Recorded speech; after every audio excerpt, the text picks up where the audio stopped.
The city was dead. Tall buildings stood broken like the bones of giants. Dust moved in the empty streets, pushed by a dry wind. There was no sound of life, no laughter, no market noise, nothing. A human walked alone through the ruins, his boots making soft echoes on the cracked ground. His name was not important now, only his journey, only his silence.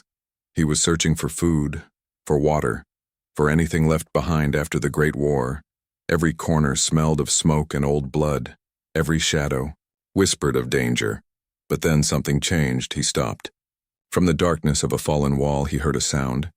It was soft, weak, trembling like a whisper carried by the wind. "Please, please." The man froze, his hand on his pack, his eyes scanning the ruins. Again the voice came, this time clearer. "Can we have your leftovers?" The words were not human, they were strange, broken, but he understood them. Two small shapes moved in the dust, crawling forward. The man's heart jumped, his mind raced. Was this a trick, a trap, a call to ambush him?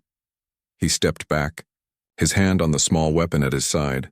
But when the figures came into the weak light, his breath caught.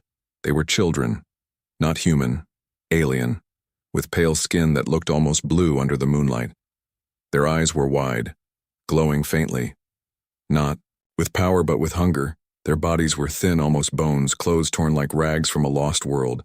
They did not attack, they did not shout, they only begged, "Please, leftovers. Food." The man's chest felt heavy. These were the enemies, the same kind he had fought before, the same kind who had killed his people. And yet, in front of him, they were only children, starving, broken, forgotten. He looked around, the ruins silent. No one else, only him and these two small lives. He could turn away, walk on, save his food, keep his strength. That was the smart choice, the safe choice. But something inside him whispered louder than reason. He slowly reached into his pack, pulling out a small piece of bread, hard and dry, his last meal for the night. The alien girl's eyes widened, their lips trembling. He placed the bread on, a rock between them, and stepped back, ready in case it was a trick, but there was no trick. The girls fell on the food, breaking it, eating fast, too fast, choking as they swallowed. Tears ran down their strange faces as they chewed. The man felt something stir in his chest, something he thought the war had burned away. Pity. He crouched down, watching them, trying to understand. "Why are you here?"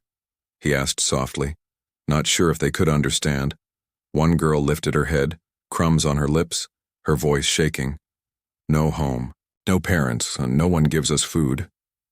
The second girl hid her face, still eating, still crying. The man felt a cold wave pass through him. In this dead city, after all the fire and blood, two children had survived, alone, with no one. He closed his eyes, remembering the faces of his own people, his own losses. How many had begged like this, how many had been left behind? When he opened his eyes again, the girls were staring at him, fear mixed with hope.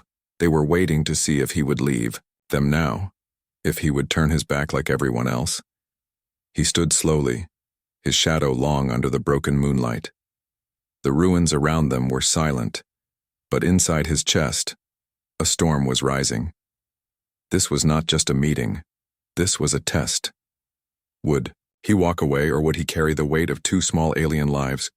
The girls whispered again, voices thin like glass. "Please, protect her." The word cut into him deeper than any blade. They had no one, and in their eyes, he was the last hope. The man's hand tightened on his pack, his jaw set. He did not answer. Not yet, but in his heart. The choice was already made. He would not leave them. Not tonight. Not ever.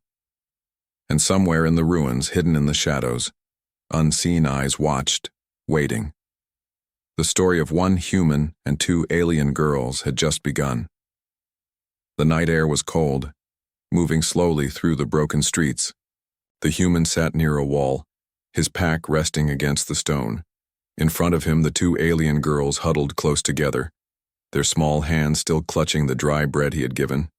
They ate carefully now, slower than before, afraid that if They finished too fast. The food might vanish like a dream. The man watched them in silence, his eyes sharp, his body tense. He still wondered if this was safe, if helping them would bring trouble later, but something inside him refused to look away, refused to leave them. The younger girl raised her head, crumbs falling from her lips. Her voice was weak but soft. "Thank you." "Protector?" The word struck him again, heavy, almost painful. Protector. He had been called soldier, fighter, killer, even survivor, but never protector. Not after the war, not after the things he had seen. The older girl, her eyes tired but glowing faintly, whispered, "No one feeds us. Not our kind, not yours. Only you." The man leaned back against the wall, staring at the broken sky. Was this fate, he thought, or just accident? He remembered his own people begging during the war, children crying in ruined shelters. How many times had he turned away because he could not save them all? Now, in this dead city, he was being asked again, not by humans, but by the very species he had once fought. The girls finished the bread, licking their fingers, holding on to each crumb, as if it were gold. For the first time in many days, they were not shaking from hunger, but the man's supplies were not endless. He had only a few meals left in his pack, and the city was empty of safe food. If he gave more, would he starve later? If he refused, would they die in front of him? The silence pressed on him heavier than the ruins around them. He looked at the two girls again, their faces half hidden by rags, their eyes wide with hope. He spoke at last, his voice calm but firm. "You are not safe here." The girls looked at each other, then at him, confused. "There are others," he explained. "Others who will not be kind if they see you with me." The older girl lowered her head. "We know," she whispered. "They chase us away, throw stones, sometimes worse." The man's jaw tightened. Even their own people had abandoned them, and now humans hated them too. He studied them more closely, their ribs showing through thin skin, their knees scraped, their arms bruised. They had lived like ghosts, hiding, stealing scraps, surviving on luck. How long could they have lasted without him? The human pulled out a small water flask, unscrewed the top, and placed it on the ground between them. "Drink," he said. The younger girl reached first, taking a small sip, then passing it to her sister. They drank slowly, carefully, as if they feared wasting even a single drop. The man closed his eyes, hearing their quiet gulps, and felt something stir again inside him. Not anger, not grief, but responsibility. He was no longer walking alone. The girls leaned against each other after drinking, their breaths calmer, their eyes closing halfway. The man looked around the ruins, every shadow dangerous, every sound suspicious. But for now, for this moment, there was peace. Still, questions burned inside him. Why were they here? Why had no one helped them? What truly happened to their world? He knew answers would come later, but tonight the story was simple. 2 starving alien children had eaten because one human chose not to walk away. The fire of the war had turned everything to ashes. But in those ashes, a spark of something else was glowing. The girls whispered together before sleep pulled them down.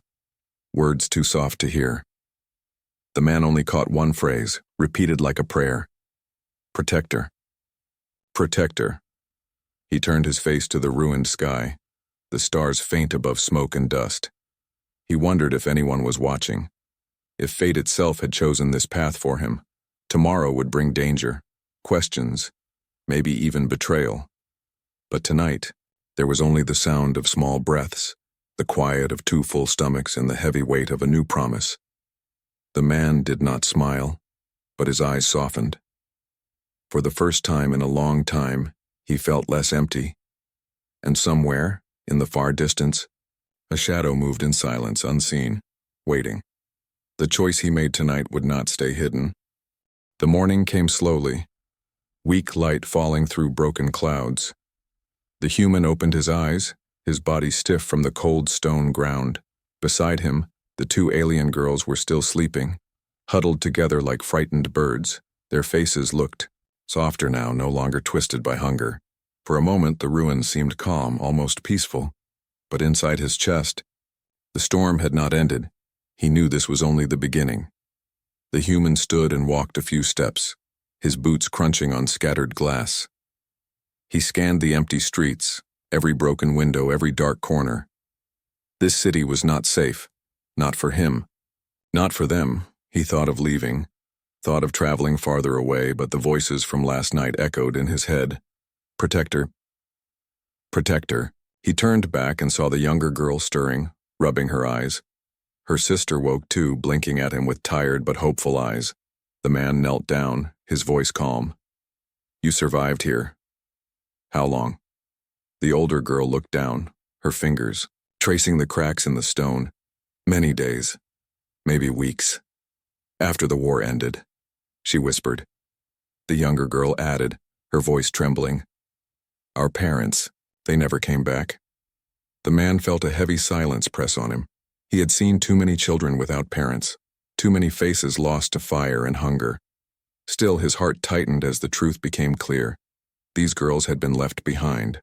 Not by accident, but by choice. The older one spoke again, her words slow and sharp. Our people left us. They saved only the strong, not us.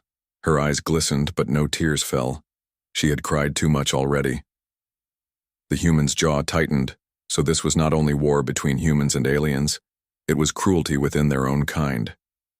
He understood now why they begged, why they looked at him with desperate hope. They had no one, not even their own race, wanted them. The younger girl touched his arm gently. Do humans leave their children too? She asked, her voice innocent, searching. The man swallowed hard, his eyes dark. Sometimes, he said quietly. But not all. The girl nodded, though she did not truly understand. The ruins groaned as the wind swept through, carrying the smell of ash and rust. The man packed his few supplies, then broke a small ration in half, giving each girl a piece. They ate slowly this time. Watching him with wide, careful eyes, he wondered if they thought he might change his mind, walk away, abandon them too, but he stayed. The girls finished and leaned against the wall, weak but calmer. The man sat across from them, his eyes sharp, his voice low. There are people here. Survivors, humans and aliens both. The older girl's face grew pale. They hate us, she whispered. The younger girl pulled her knees close. They call us cursed. The man's mind raced, so there were others in the city, watching, waiting, deciding who should live and who should die. That meant danger was closer than he thought. He could fight if needed, but with the girls, everything was harder, slower, more dangerous. Still, he looked at them, their small faces, their broken bodies, and he knew he would not let go. He leaned closer, his voice firm. Listen to me. You stay close, you follow me. You do not run away, no matter what. Both girls nodded quickly, their eyes wide. He felt the weight of their trust, heavier than any weapon he had carried. The man stood, pulling his pack over his shoulder. We move, he said simply. The girls followed, their bare feet silent on the cracked stone. They walked through the ruined streets together, shadows stretching long under the weak sun. Every corner carried memories of the war, burned walls, shattered machines, old bloodstains dark on the ground. The girls whispered to each other in their own tongue sometimes, soft words the man could not understand, but he did not stop them. They needed each other as much as they needed him. As they passed a collapsed bridge, the older girl paused, pointing at a blackened spot on the stones. Here, she whispered. This is where they burned the bodies. The man's stomach tightened, the smell of ash suddenly sharper in his mind. He saw it in her eyes, the memory, the terror, the loss.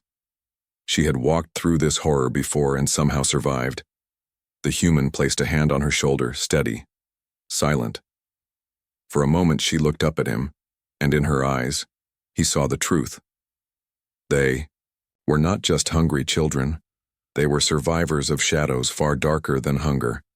The past still lived in them, scars that no food could heal.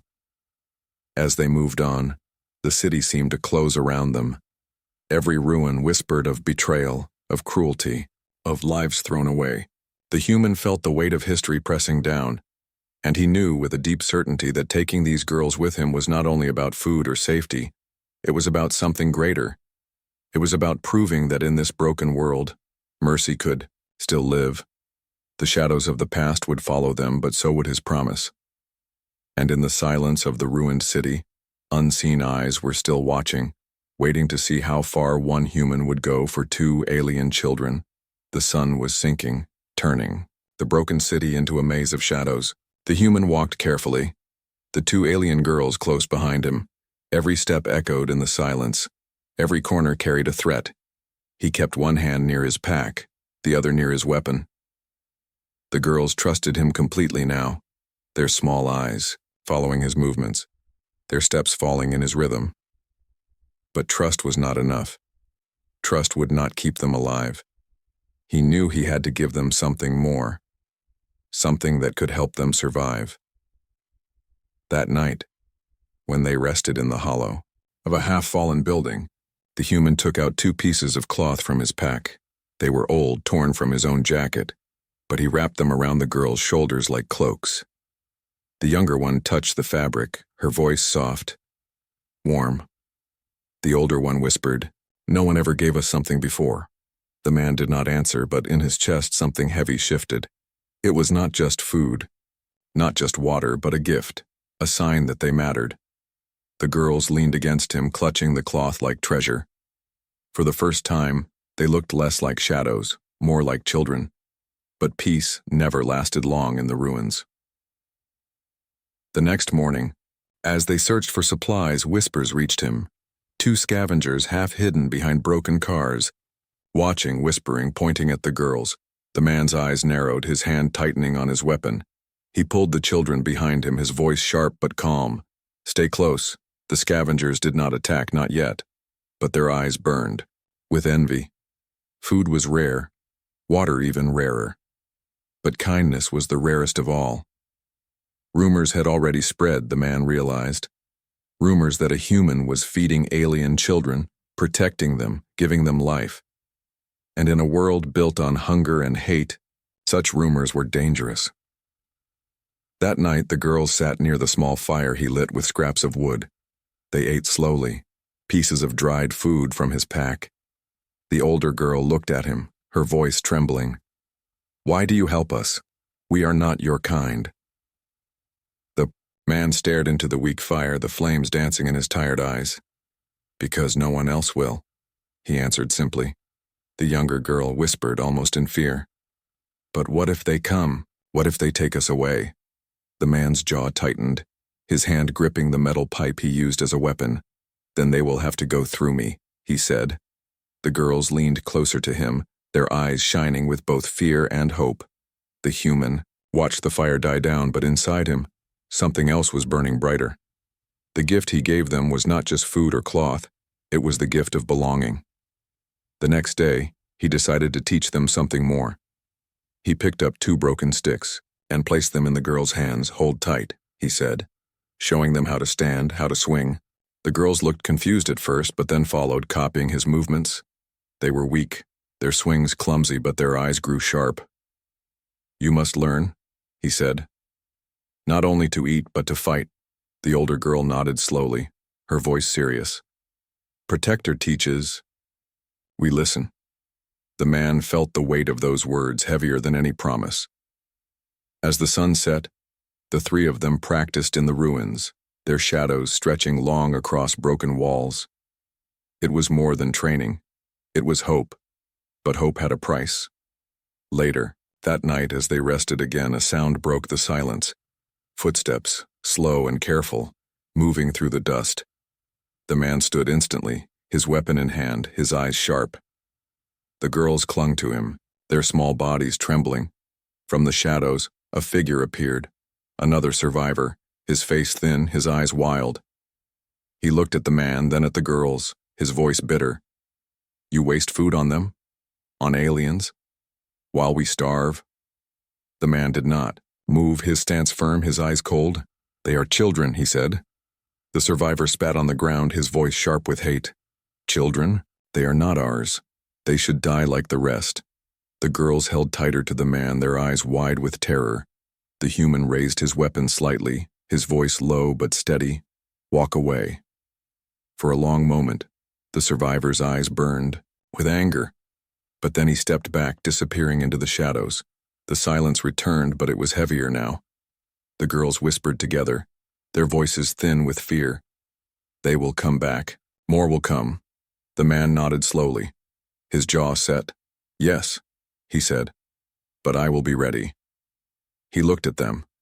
Two fragile lives wrapped in pieces of cloth, holding sticks like weapons, and he knew the gift he had given them was dangerous. The gift of life always brought enemies, and in the ruins of the city, danger was never far behind. The night was heavy, the air thick with silence. The human kept watch while the two alien girls slept close to each other. Their breaths were soft, their hands still clutching the cloth he had given them. For a moment, it almost felt safe, but the human knew better in the ruins. Safety never lasted. When dawn came, the man checked his pack, his eyes sharp, his hands steady. Something was wrong. The pack was lighter, too light. He opened it and froze. Half his food was gone, the water flask was missing too. His heart hardened, his mind racing. He had kept the pack close all night. No stranger could have taken it without sound. That meant only one thing. Someone had come close, someone he trusted enough to let sleep near him. He turned slowly, his eyes on the two girls. The older one stirred, her face pale, her eyes avoiding his. The younger one sat up, fear already showing on her small face. The human's voice was calm but cold. "Who took it?" The silence cut deeper than any blade. The younger girl shook her head quickly. "Not us, Protector, not us." But the older one would not meet his gaze, her hands trembling. The truth was already written on her face. The human closed his eyes, breathing heavy. He wanted to shout, but he did not. His voice came low, controlled. "You took it." The older girl's lips trembled, her eyes filling with tears. She whispered, "We were afraid you would leave us. If you had no food left for yourself, you would go, and we would die alone." Her words fell like stones, breaking the silence. The man's chest ached, his anger fighting with pity. The betrayal was small but sharp. Not just about food, but about trust. He stared at the girl. He stared at her thin arms clutching the stolen ration pressed to her chest. The younger one cried, clutching her sister's sleeve. "We did wrong, Protector. Forgive us, please." The man's hands shook, not with weakness, but with the storm inside him.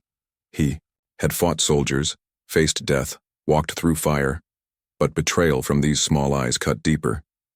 Still, he saw the fear, the desperation, and he understood. They were not thieves by choice.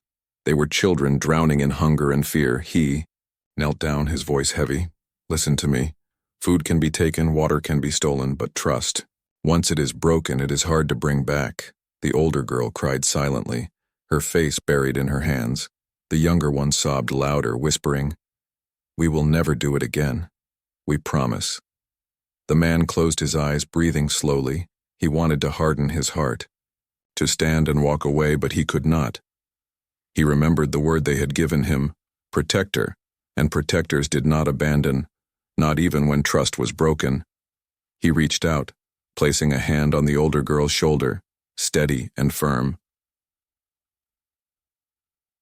"You made a mistake," he said, "but I will not leave you." Her eyes lifted wide with shock, tears running down her cheeks. "Why?" she asked, voice cracking. The man's jaw tightened, his voice low but sure. "Because your life matters." The words hung in the air, strong, unshakable. The girls clung to him, their tears soaking his worn jacket. The betrayal still burned in his chest, but another fire burned stronger. The fire of choice, the fire of humanity. The man stood, pulling them both up. "From now on, no lies," he said firmly. "If you are afraid, you tell me. If you are hungry, you tell me. No stealing, no hiding." Both girls nodded quickly, their faces red with tears. The human took a slow breath, his eyes scanning the ruins around them. But the betrayal had already left a mark. Others would soon know, he thought. If children could steal from him, strangers could too. And in this broken city, nothing stayed hidden for long. That night when the fire burned low, the man felt eyes on him again. From the shadows, distant figures watched, unseen but near. The betrayal had not ended with stolen food. It had opened a door. Now danger was closer, crawling through the ruins, waiting for the right moment.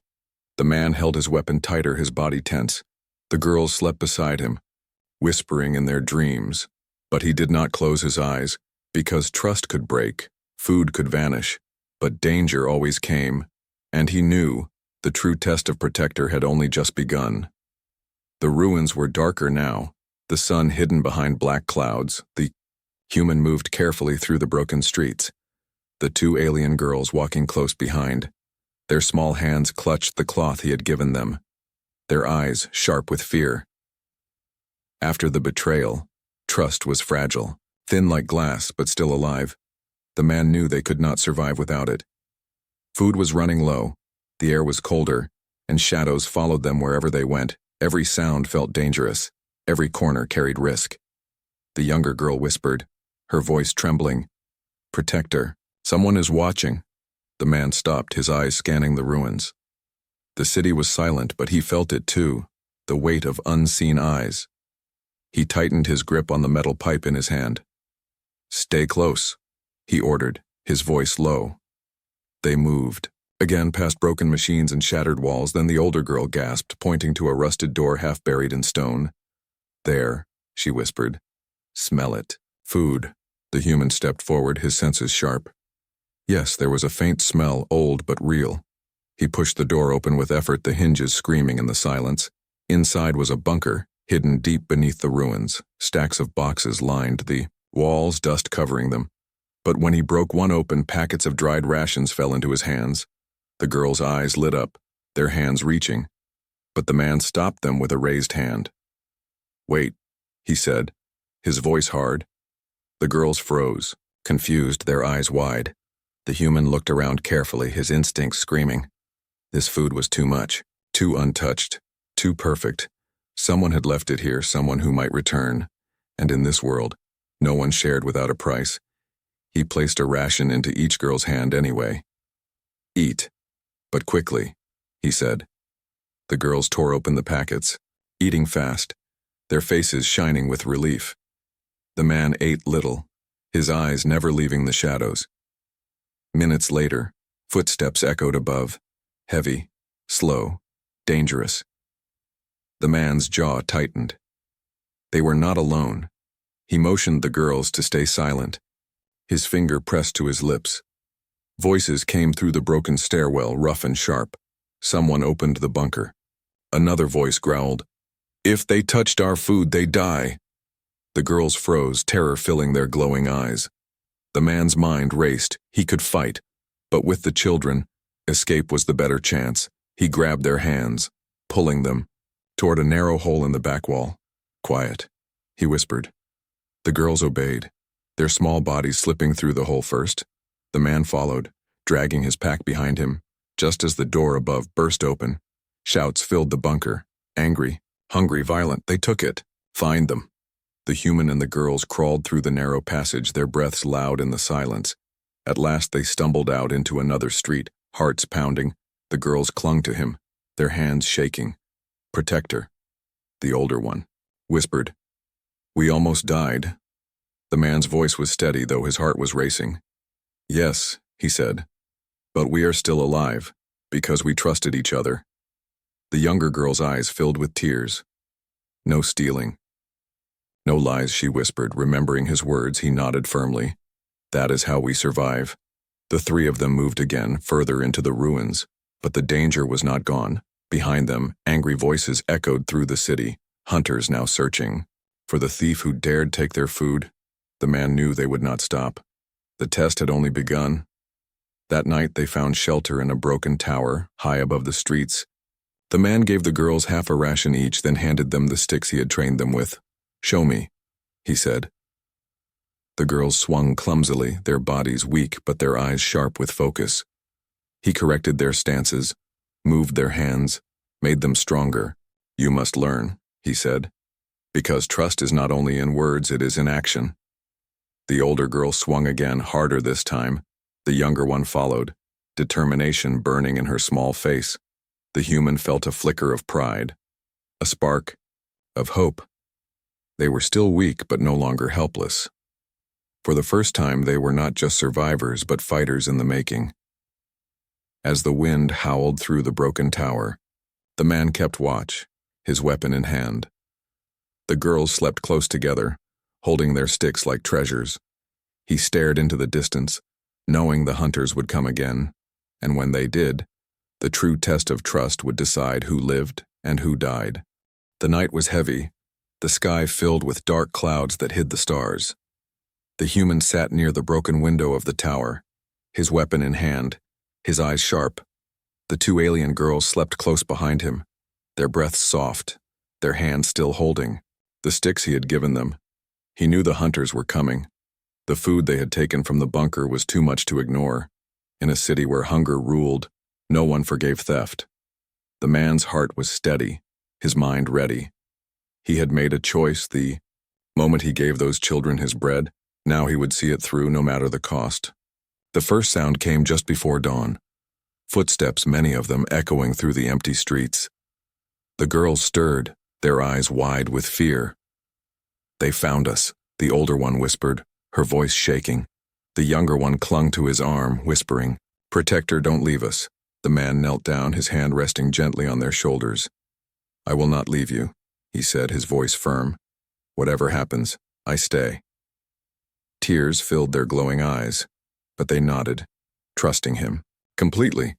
The footsteps grew louder, closer, the voices of men carried by the wind. Up there, in the tower, one shouted. The girls gasped, pressing against him. The man stood tall, his shadow long against the broken wall. He turned to the girls, his voice calm but sharp. "Stay behind me. Do not move until I say." They obeyed, clutching each other, their hearts racing. The hunters appeared in the doorway, weapons in their hands, faces twisted by hunger and hate. Their leader stepped forward, his voice harsh. "You think you can steal from us, human? And feed them?" His hand pointed at the girls like a blade. "They are nothing but vermin. They should starve like the rest." The man's jaw tightened, his eyes like fire. "They are children," he said, his voice heavy. The leader spat. "Not our children." The hunters laughed, their voices cruel. The girls trembled, hiding behind the man's legs, but the human did not step aside. He raised his weapon, his voice strong. "Then you fight me first." For a moment, silence filled the tower. Then the hunters rushed forward. The battle was quick, brutal, loud. The human fought with everything he had, his arms strong, his will stronger. The girls cried out, but they did not run. They watched as their protector stood like a wall against the storm. The hunters were many, but the man's fury was greater. One fell, then another, until the rest stepped back, fear in their eyes. The leader cursed, his face twisted. "You waste your life for them, for aliens." The man's voice cut through the air like steel. "They are alive, and that is enough." The leader spat again, retreating with his men, but his words echoed as he left. "You will die for them, human, and when you do, no one will even remember your name." The ruins grew silent once more, the echo of footsteps fading into the dark. The man stood shaking, blood on his arm, but still strong. The girls rushed to him, their small hands gripping his, their voices crying, "You stayed. You fought for us," the older one whispered. The younger one pressed her face against his chest, sobbing. "Protector." "You did not leave." The man placed his hand gently on their heads, his eyes heavy but soft. "No one should be left," he said, his voice tired but sure. The girls looked up at him, their tears shining. Why do we matter to you?" the older one asked, her voice breaking. The man's answer was simple, steady, unshakable. "Because your life matters as much as mine." The words struck deep, filling the girls with something they had never felt before. Hope. For the first time, since the war, they believed they belonged. That night they ate the last of the rations together, not in fear but in peace. The girls leaned against him, their eyes closing, their hearts safe. The man looked out over the ruined city. The broken towers, the endless shadows. He knew the road ahead would not be easy. There would be more hunger, more danger, more hate. But he had made his choice. He would walk that road with them. Not as a soldier, not as a survivor, but as their protector. The girls whispered as they drifted into sleep, their voices soft like prayer. When no one else cared, one human fed us. The man closed his eyes, the words sinking deep into his soul, and in the silence of the ruined world, the story of a human heart burned brighter than the ashes of war.